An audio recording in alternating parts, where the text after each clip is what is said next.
우리가 귀에 익은 곡인데, 오늘은 우리 반주자 두 분이 같이 앉아서 피아노를 같이 치더라고요. 여러분 느끼셨습니까? 예.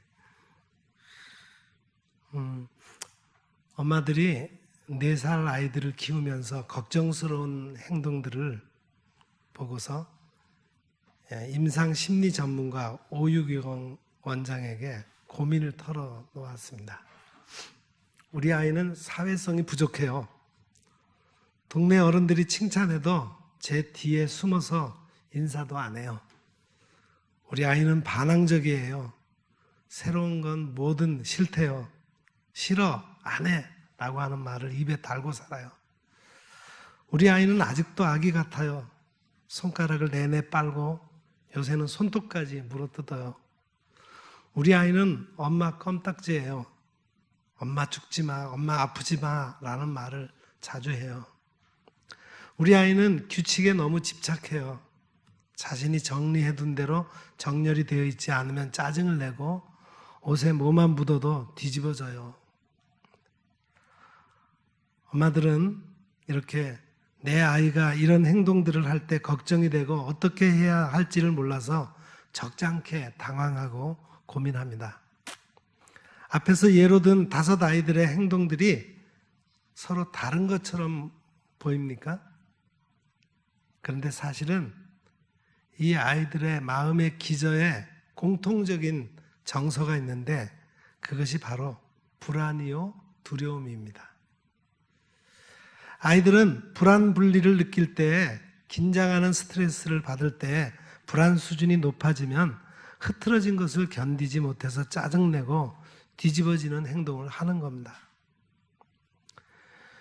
여러분, 불안 분리의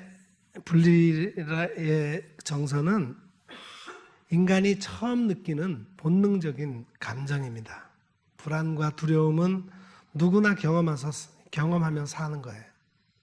젊은이들도 어른들도 불안과 두려움이 있습니다. 마음의 불안과 공포가 심해지면 심장 박동과 호흡이 빨라지고 불면증이 심해져서 두통이 생기고 짜증도 나고 예민해집니다.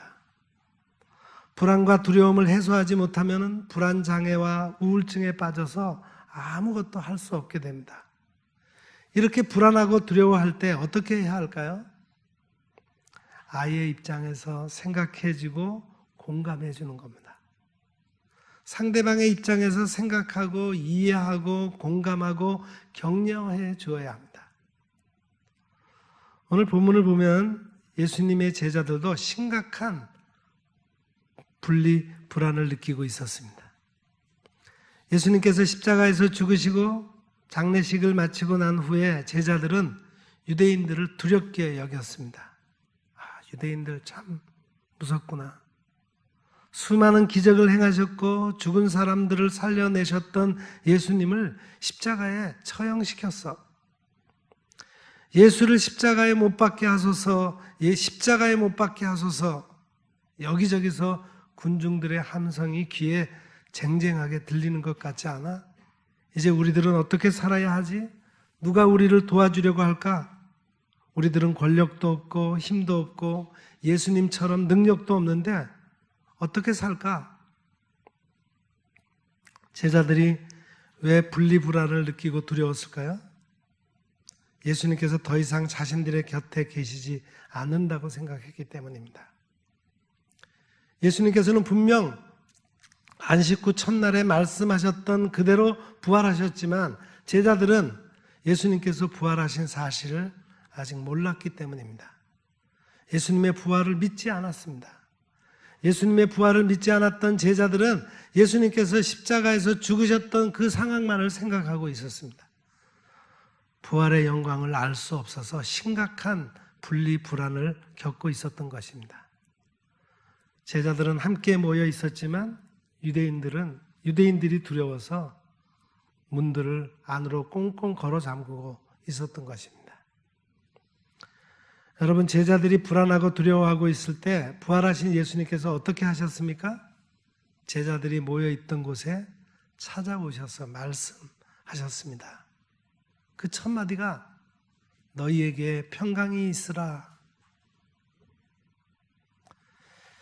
이 말씀은 오늘 우리에게 아주 중요한 말씀입니다. 우리가 불안하고 두려워하고 있을 때 부활하신 예수님이 우리에게도 찾아오셔서 너희에게 평강이 있으라 말씀해 주신다는 겁니다. 이 사실을 믿고 주님의 음성을 들어야 평안을 얻을 수 있습니다. 오늘 본문 19절 우리 다시 한번 함께 읽겠습니다. 이날 곧 안식 후 첫날 저녁에 제자들이 유대인들을 두려워하여 모인 곳에 문들을 닫았더니 예수께서 오사 가운데 서서 이르시되 너희에게 평강이 있을지어다. 여기서 두려워하다라는 말은 헬라어로 포보스라는 말을 썼는데 이 말은 놀람, 공포, 불안, 두려움이란 뜻입니다. 다시 말하면 예수님의 십자가 죽음은 제자들에게 엄청난 충격과 공포였습니다. 제자들의 마음에 불안과 두려움이 가득 차 있어서 아무것도 할 수 없었어요. 사람이 두려워하면 숨게 되고 회피하게 됩니다. 에덴 동산에서 아담과 하와가 하나님의 말씀을 순종하지 않고 선악을 알게 하는 나무의 열매를 먹었습니다. 그 후에 하나님의 음성이 들리자 두려워서 나무 뒤에 숨었습니다. 사람이 마음에 두려움이 있으면 힘이 약해집니다. 두려움이 생기면 낙심하게 됩니다. 사람을 두려워하면 올무에 걸리게 됩니다. 세상 지식이 아무리 많아도 마음의 두려움을 이기지 못합니다. 재능과 능력이 두려움을 결코 이기게 하지 못합니다. 앨런 다운스라고 하는 심리학 박사가 말했습니다. 성공의 핵심은 두려움에서 해방되는 것이다. 성공하려면 자신의 재능을 신뢰하고 열정을 추구하고 두려움을 물리쳐라. 사상가 세네카도 말했습니다. 두려움이 있는 곳에는 행복은 없다. 두려움에 잘 적응하고 두려움을 이기는 사람이 성공합니다. 여러분 마음에 불안과 두려움이 있을 때 어떻게 해야 합니까? 하나님을 의지해야 합니다. 여호와를 의지하는 사람은 안전하게 됩니다. 다윗은 불안하고 두려울 때 내 영혼아 왜 불안하여 하는가? 왜 두려워하는가? 하나님을 바라라. 하나님을 바라보고 하나님께 찬송하며 그는 그 두려움을 이겼습니다. 마음에 두려움이 있을 때 말씀을 읽고 그 말씀으로 기도해야 합니다. 미국의 16대 대통령을 지냈던 에이브라함 링컨은 두려움이 있을 때마다 하나님의 말씀을 읽고 묵상하고 기도했습니다. 내가 여호와께 간구하며 내게 응답하시고 내 모든 두려움에서 나를 건지셨다. 주님은 사도 바울을 통해 말씀하셨습니다.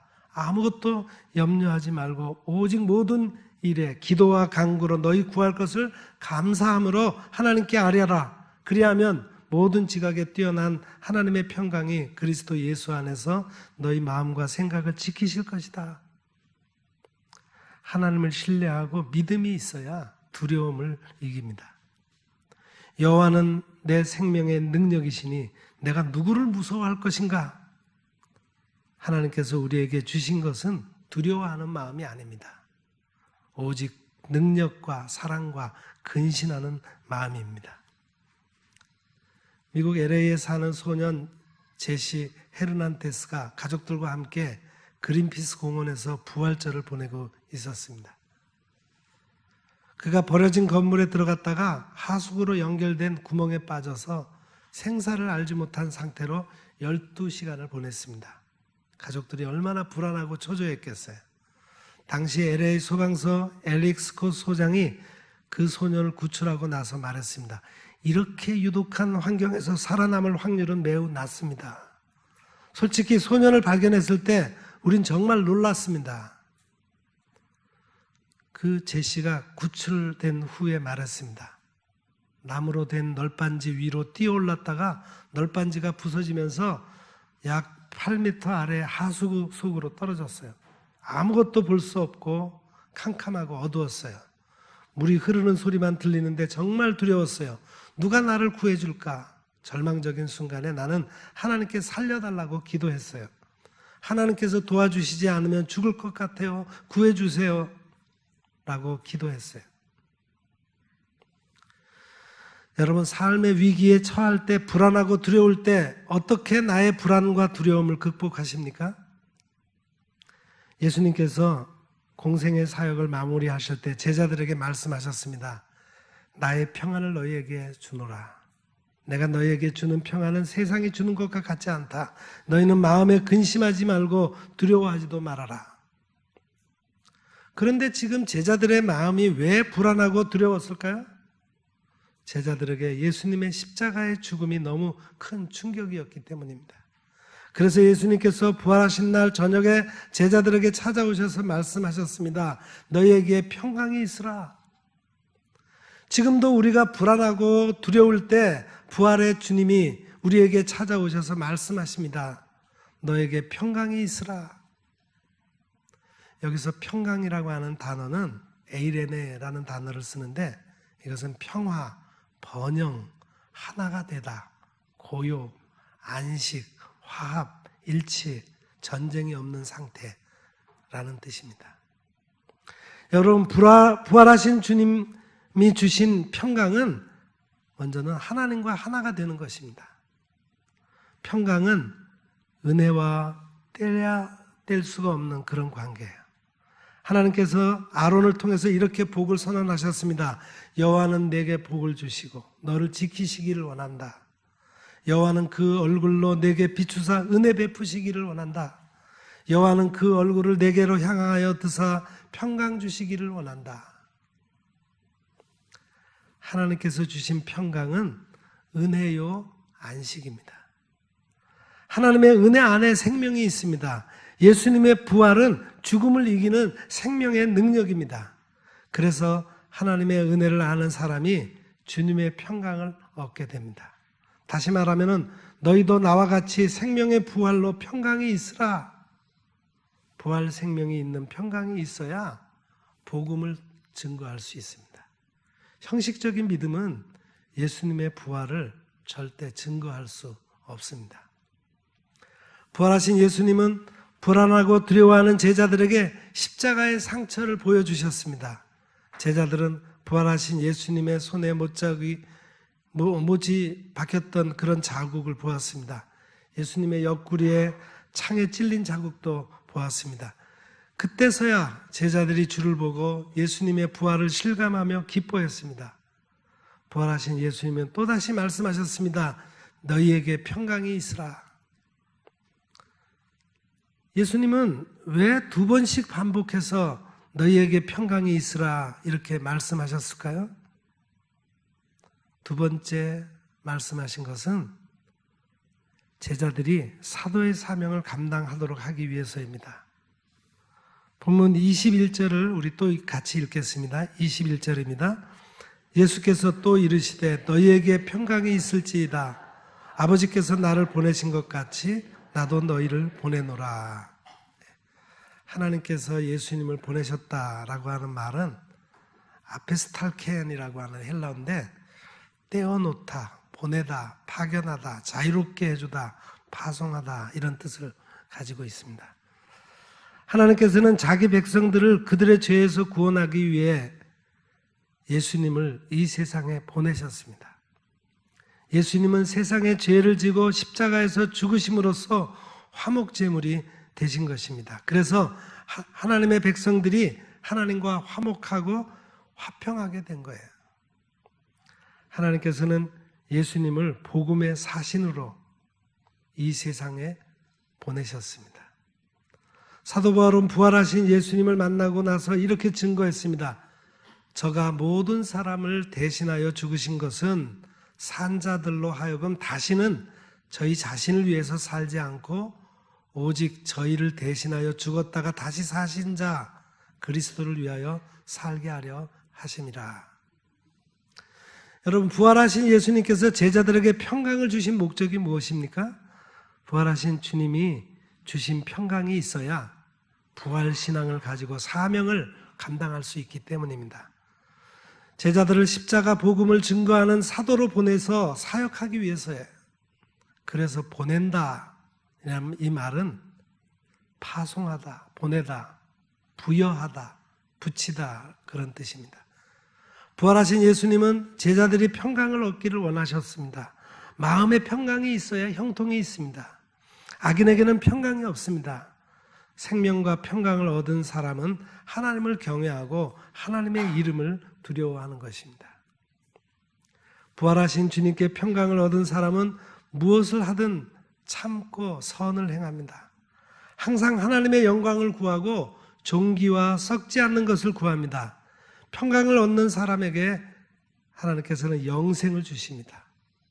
부활하신 예수님을 만났던 제자들이 어떻게 복음을 증거했을까요? 부활하신 주님이 나를 보내서 복음을 증거하게 하신다. 예수님의 제자들은 그런 사도의 사명을 가지고 복음을 증거했습니다. 부활하신 예수님이 나를 보내셨다. 사도들이 전한 복음을 받았던 사람들도 부활의 능력을 체험했습니다. 그래서 복음을 증거할 때 두려울 것이 없었습니다. 그들은 죽음을 두려워하지 않고 전심전력을 다해 복음을 증거하여 드디어 로마 제국이 기독교를 공인하고 기독교를 국교로 받아들였어요. 2018년 오픈도어 후원의 밤에서 박한나 목사님이 간증했습니다. 그 박한나 목사님은 탈북한 여자 목사님이에요. 북한에서 지하 교인들이 예수 그리스도를 믿고 믿음을 지키기 위해 얼마나 큰 희생과 대가를 치르고 있는지 아십니까? 세상에 우연은 없습니다. 다 하나님 은혜 안에서 이루어지고 있는 것을 체험했습니다. 신앙의 자유가 있는 한국에서 태어난 것을 하나님께 감사하시고 부모님께 감사하시기 바랍니다. 언제 어디서 찬양한다고 잡아가고 예배드린다고 잡아가는 사람이 없으니까요. 저는 신앙의 자유를 찾기 위해서 만리가 넘는 가시덤불을 해치고 고통을 당하며 2번 탈북했다가 북송되었습니다. 10군데 넘는 교화소에서 엄청난 고통을 겪었습니다. 탈북하고 성경을 읽으면서 하나님이 살아계심을 알았습니다. 저는 김익두 목사님의 손자 며느리입니다. 저희 남편이 7살 때 할아버지가 새벽기도 설교를 마치지 못하고 인민군에게 죽임을 당하시는 것을 보았습니다. 그 후에 고아원에서 자란 후 저와 결혼을 했습니다. 남편도 복음을 전하다가 순교했습니다. 하지만 저는 남편과 어머니의 기도 덕분에 하나님의 은혜로 고난 속에서 탈북하여 복음을 전하고 있습니다.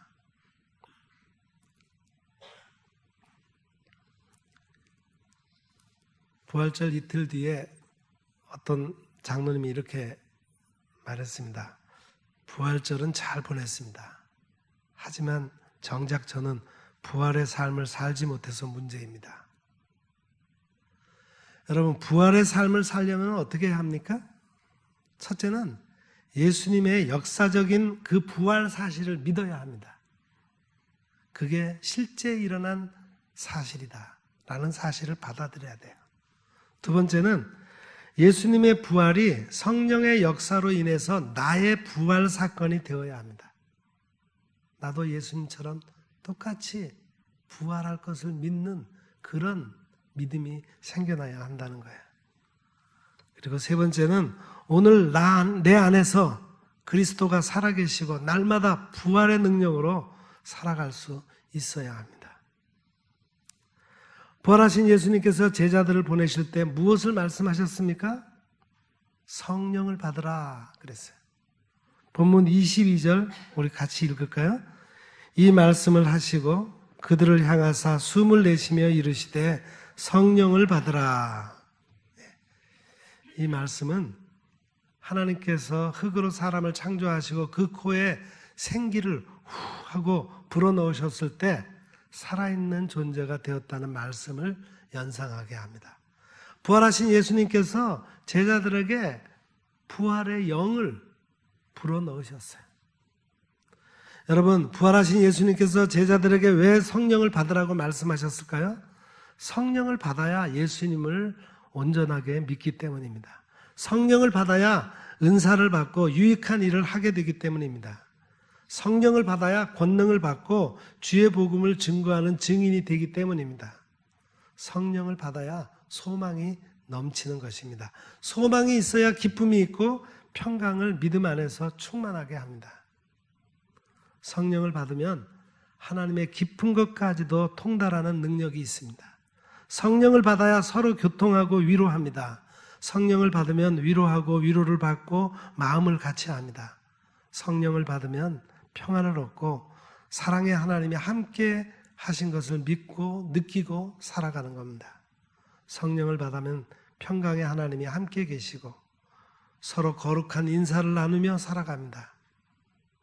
이제 이 말씀을 듣고 주님의 부활을 믿고 평강을 얻고 성령으로 충만한 삶을 사시기를 축복합니다. 기도하겠습니다. 사랑의 하나님, 오늘 부활하신 주님께서 두려움에 떨고 있는 제자들을 찾아오셔서 하신 말씀을 들었습니다. 너희에게 평강이 있으라.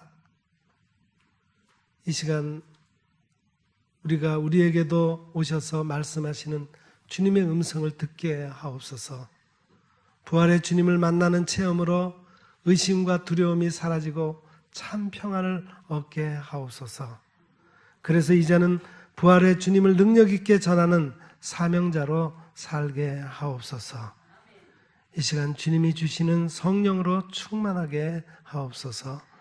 예수님의 이름으로 기도합니다.